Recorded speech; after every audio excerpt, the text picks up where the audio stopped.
Hello everyone, welcome back to my YouTube channel Manvik coaching centre. Friends, आज हम हमारी 5th class का chapter number 6 पढ़ने वाले हैं। तो जो भी पॉइंट इम्पोर्टेंट होगा हम उसको हाईलाइट करेंगे और आप अपने नोट्स साथ के साथ बना लीजिएगा।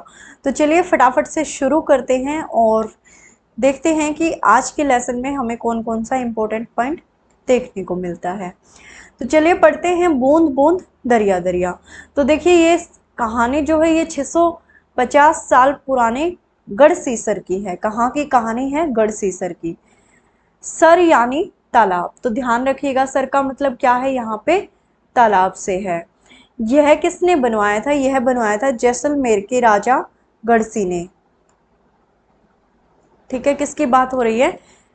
गढ़सीसर। सर क्या है? तालाब। तो गढ़सी राजा ने बनवाया था जैसलमेर के अंदर, इसलिए इसको गढ़सीसर बोला जाता है। बात हो रही है एक तालाब की। ठीक है, इसके दोनों तरफ पक्के घाट, सजे हुए बरामदे, कमरे, बड़े हॉल, न जाने क्या क्या था। यहाँ लोग मिलते जुलते थे, जलसे होते थे, गाने बजाने का प्रोग्राम होता था। इसके घाट पर बनाए गए स्कूल में आसपास बच्चे पढ़ने आते थे। सभी इस बात का ध्यान रखते थे कि तालाब का पानी गंदा ना हो और सफाई में भी सभी हाथ बटाते थे। मिलों तक फैले इस गढ़सीसर में बारिश का पानी इकट्ठा होता था। तालाब इस तरह बनाया गया था कि जब वह पानी से भर जाए तो बाकी पानी बहकर नीचे बने हुए तालाब में चला जाए। इसलिए वह बारिश का पानी इकट्ठा होने की वजह से हमेशा लबालब रहता था। देखिए ये तालाब की पिक्चर दिखाई गई है। पर आज जैसे गढ़सीसर जैसे उजड़ सा गया है। 9 तालाबों के रास्ते में मकान और कॉलोनियां बन गई हैं। ये देखिए 9 तालाब जुड़े हुए थे इससे, पर अब बीच में कॉलोनियां और रास्ते बन गए हैं। यहाँ इकट्ठा होने वाला पानी अब तालाबों में जमा न होकर बेकार में इधर उधर बहता रहता है। अल बुरीन की नज़र से। हजार से भी ज्यादा साल पहले एक यात्री भारत आए थे। इनका नाम था अल बुरीन। अल बुरीनी जिस देश से आए थे उसे आज उज्बेकिस्तान कहते हैं। ये कहाँ के से आए थे? उज्बेकिस्तान से। ठीक है, इन्होंने बहुत ही बारीकी से चीज़ों और जगहों को देखा और उनके बारे में लिखा। खास तौर से ये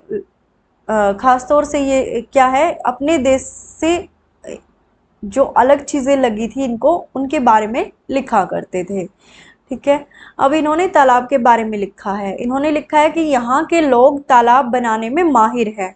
अगर हमारे देश के लोग इन्हें देखेंगे तो हैरान ही रह जाएंगे। बहुत बड़े बड़े भारी पत्थरों के, लोहे के कुंड और सरियों को जोड़कर, यहाँ तक इसको हाईलाइट कर लीजिएगा। बड़े बड़े भारी पत्थरों को लोहे के कुंडों और सरियों से जोड़कर तालाब के चारों तरफ चबूतरे बनाए जाते हैं और उन चबूतरों के बीच में ऊपर से नीचे जाती सीढ़ियां लंबी कतारों में होती हैं। लोगों के उतरने चढ़ने के रास्ते भी अलग अलग होते हैं। यहाँ कभी भीड़ लगने की परेशानी नहीं होती। आज इतिहास पढ़ने वाले लोग अल बुरीनी की किताबों से उस जमाने में के बारे में जो बहुत कुछ लिखा गया है वो पढ़ते हैं। यह डाक टिकट 1973 में छपी थी, जब उनके जन्म के 1000 साल पूरे हुए थे। जब उनके 1000 साल पूरे हो गए थे उस वक्त ये छपा था जो उन्होंने लिखा हुआ है।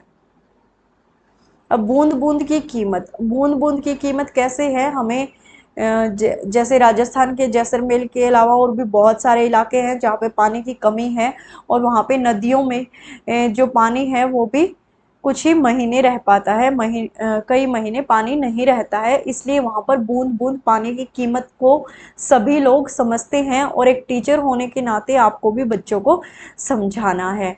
ठीक है, बच्चों को और देखिए क्या बोला गया है कि आप बच्चों को बताएं कि अलग अलग उल बुरीन किताब किस तरह के इतिहास के बारे में जानने में मदद करती है। जैसे इमारतें, दस्तावेज, सिक्के, चित्र के बारे में आप चर्चा कर सकते हो और उज्बेकिस्तान को आप संसार के मैप में बच्चों को दिखा सकते हो। उसके बाद देखते हैं इसमें क्या इंपॉर्टेंट पॉइंट मिलेगा हमें। अब देखो और भी बोला गया है कि पानी को इकट्ठा करने के लिए तालाब, जोहड़ बनाए जाते हैं। यह एक सांझी यानी कि सबकी ज़रूरत है, इसलिए इसके इंतज़ाम में भी सभी जुड़ते हैं। पहले क्या होता था कि तालाब में कुछ पानी ज़मीन सोख लेती थी और इस तरह ज़मीन के आसपास के कुओं और बावड़ियों में पानी पहुंच जाता था। आसपास ज़मीन नम और उपजाऊ भी हो जाती थी। घर घर में बारिश का पानी इकट्ठा करने के इंतज़ाम किए जाते थे और छत पर बरसने वाला पानी ज़मीन के नीचे बने टैंक में कैसे पहुंचेगा, ये देखो बनाया गया है। सीढ़ियाँ भी बनाई गई हैं। पुराने जमाने के लोग काफिले बनाकर लंबे सफर करते थे। अक्सर लोगों का मानना था कि प्यासे यात्रियों को पानी पिलाना बहुत अच्छा काम है, इसलिए कई जगह पर बहुत सुंदर बावड़ियां बनाई जाती थी। देखो, पीने के पानी के लिए ये बावड़ियां बना दी जाती थी। संकेत, टीचर को क्या बोला गया है, जमीन पानी किस तरीके से सोखती है, कुएं और बावड़ियों में पानी कैसे पहुंचता है, चर्चा करें। अभी इन्होंने बताया कि जो बारिश का पानी होता है वो कुछ जमीन सोख लेती है और वो जो सूखा हुआ पानी, जो जमीन पानी सोखती है, वो क्या होता है, नीचे चला जाता है और जब हम कुएं बनाते हैं, बावड़ियां बनाते हैं, तो वो पानी हमें मिल जाता है। अब देखो, पानी से जुड़े रिवाज आज भी कहीं ना कहीं 100 साल पुराने पानी के स्रोत जैसे बावड़ी, तालाब, नोला, धारा, देखो इनको ध्यान रखिएगा। ये पूछ सकते हैं पानी के स्रोत कौन सा नहीं है, ठीक है, तो वो आपको दे सकता है बावड़ी, तालाब, नोला, ठीक है, और एक और कोई और दे देगा। तो अगर आपने नोला नहीं पढ़ा या आप नहीं जानते कि ये भी पानी का स्रोत है, तो हो सकता है कि आप इसको टिक करके आ जाएं, जबकि ये भी एक पानी का स्रोत है। ठीक है, ये सभी ऐसे हैं जो पानी की ज़रूरत को पूरा करते हैं। ये एक उत्तराखंड की फ़ोटो है जिसमें पानी से जुड़े कई रिवाज और त्यौहार और जश्न मनाए जाते हैं। ठीक है, और उत्तराखंड की एक दुल्हन जो ब्याह के बाद नए गांव में आई है, वह झरने या तालाब पर जाकर सिर झुकाती है। आज शहरों में भी यह रिवाज मतलब शहरों में इस रिवाज का एक मज़ेदार रूप दिखाता है। दुल्हन घर में किसी नल के पास जाकर पानी की मतलब वहां पे पूजा करती है। मतलब अभी भी ये रिवाज चला हुआ है। यहाँ पे देखो, एक खास बर्तन में सुंदर कुंडों और तांबे के बर्तनों में पानी भरा जा रहा है। दूसरे चित्र में पीतल का घड़ा दिखाया गया है और सुंदर मूर्ति बनाई गई है, उससे पानी निकल रहा है। अब देखो और क्या इम्पोर्टेंट पॉइंट है इस चैप्टर में। 1986 में जोधपुर और आसपास के इलाकों में जब सूखा पड़ गया था, तो क्या हुआ था, भूली बिसरी बावड़ियों में एक बार फिर से मतलब सभी लोगों को उनकी याद आ गई थी सूखा पड़ने के बाद। ठीक है, पहले तो लोग पानी इकट्ठा करते ही थे, तो टाइम के बाद सभी चीज़ें चेंज होती हैं, धीरे धीरे ये सब चीज़ें कम हुई। लेकिन जब फिर से 1986 में सूखा पड़ा, तो सभी को बावड़ियों की फिर से याद आई और सभी लोगों ने मिलजुल कर बावड़ी में 200 ट्रक से भी, देखो कितना कूड़ा इकट्ठा कर दिया था, 200 ट्रक से भी ज़्यादा कूड़ा निकाला और बावड़ी ने फिर से उन्हें पीने के लिए अच्छा पानी दिया। इसके लिए चंदा भी मोहल्ले वालों ने ही दिया। कुछ साल बाद फिर से अच्छी बारिश हुई और उसमें पानी भर गया और फिर से पानी की कमी दूर हो गई। अब फिर से बावड़ी को भुला दिया गया है। देखो, अब फिर से टाइम चेंज हो रहा है, तो लोग फिर से इस चीज़ को भुला रहे हैं कि पहले पानी की किल्लत कितनी हुआ करती थी और आज हम पानी को कितना वेस्ट करते हैं। बारिश का पानी तो हमने इकट्ठा करना छोड़ ही दिया है। तो अगर देखा जाए तो ये कितनी अच्छी हैबिट है कि अगर हम बारिश के पानी को वेस्ट ना जाने दें, उसको इकट्ठा करके प्रयोग करें, तो हमारी आने वाली पीढ़ियों को पानी की समस्या नहीं होगी। अब टीचर को बोला गया है कि पानी की सुविधा सभी को बराबर नहीं मिलती। इस बात पर आप बच्चों के साथ चर्चा कर सकते हो और पानी के बिना किन किन परेशानियों का सामना करना पड़ता है। साथ में आप बच्चों को ये भी बता सकते हो, पानी और जात पात का मुद्दा मुश्किल तो है, लेकिन ज़रूरी भी है कि आप उस बात पर बच्चों के साथ चर्चा करो। जैसे मोहल्ले में कुछ नीची जाति वाले लोगों को उस नलके से पानी नहीं लेने दिया जाता था। इस तरीके की बात आप बच्चों से शेयर कर सकते हो, उनसे पूछ सकते हो ये बात ठीक थी या गलत थी, उनको समझा सकते हो। ठीक है, देखो यहाँ पे दिखाया गया है कि ये यहाँ पे तो ना दिन भर पानी चलता रहता है और यहाँ पे मेरा हैंडपंप लगा हुआ है, लेकिन उसका पानी काफ़ी खा रहा है, उसको पानी खरीदना पड़ता है।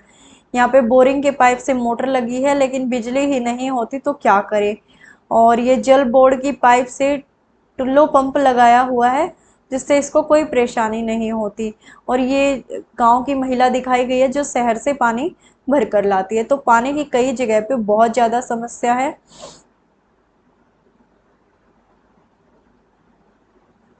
अब ये कह रहे हैं कि दूसरे लोगों की पानी से क्या समस्या है और आपका की क्या है। आप शेयर कर सकते हो कि आपको भी पानी खरीद कर लाना पड़ता है, तो इन सभी बातों पर आप बात कर सकते हो। फिर देखो ये है धड़की माई, राजस्थान के अलवर जिले की। ये जो स्टोरी इन्होंने खुद ही हाईलाइट कर रखा है देखा जाए तो एक तरीके से, इनको आप अच्छे से अपने नोट्स में लिख लीजिए, ठीक है। ये है धड़की माई, राजस्थान के अलवर जिले के गांव में रहती हैं। इस गांव की औरतों का पूरा समय घर के कामों और जानवरों की देखभाल में चला जाता था। कभी कभी तो ये जानवरों के लिए कुओं से पानी खींचने में पूरी रात लगा देती थी, क्योंकि कुओं से पानी लेके आना पड़ता था या फिर बावड़ियों से। जब गर्मियों में कुएं सूख जाते थे तो गांव को मतलब गांव के लोगों को गांव भी छोड़ना पड़ जाता था, क्योंकि पानी के बिना तो जिंदा नहीं रह सकते। दड़की माई ने पहल की और लोगों ने संस्था के साथ मिलकर तालाब बना लिया। जानवरों के चारे पानी की समस्या तो कम हो गई। अब तो पहले तो उनको मतलब खुद के लिए तो लेके आना ही पड़ता था, साथ में जानवरों के लिए भी पानी लाना पड़ता था। चारे और पानी की परेशानी कम हो गई, ज़्यादा दूध मिलने लगा। अब पशुओं का अच्छे से पेट भरने लगा, ठीक है। पानी अच्छा होगा तो पेड़ पौधे भी अच्छे होंगे और लोगों की कमाई भी बढ़ने लगी। अब तो वो दूध का मावा बनाकर भी बेचने लगे। तो ये राजस्थान के अलवर जिले में शुरुआत की थी धड़की माई ने तालाब बनाने की, ठीक है।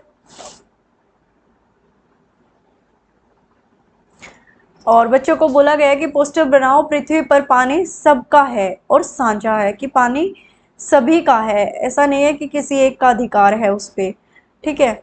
और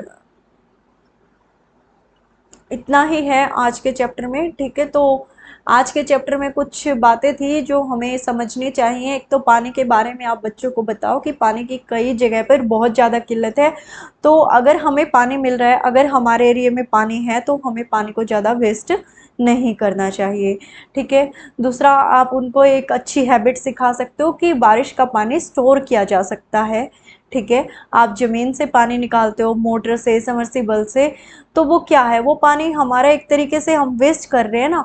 अगर हम बारिश के पानी को इकट्ठा करके उसको कुछ टाइम, ज़्यादा टाइम अगर नहीं भी यूज़ कर पा रहे, कुछ टाइम भी अगर हम यूज़ कर लेते हैं, तो हमारा ज़मीन का पानी कुछ हद तक बचता है, कुछ हद तक ज़्यादा लंबे समय तक चलेगा, ठीक है। तो ये कुछ अच्छी हैबिट आप बच्चों को बता सकते हो। बाकी हमने जो भी पॉइंट हाईलाइट किए हैं, आई होप आपने उनको नोट कर लिया होगा। तो मिलते हैं कल एक और नए इंपॉर्टेंट चैप्टर के साथ, और फटाफट से हमारी ईवीएस कंप्लीट करके अब जल्दी से हमारा प्रैक्टिस सेशन शुरू करते हैं। तो अगर आपको वीडियो हेल्पफुल लगा हो तो वीडियो को लाइक, शेयर और सब्सक्राइब ज़रूर कर दीजिएगा। Okay, bye bye, take care.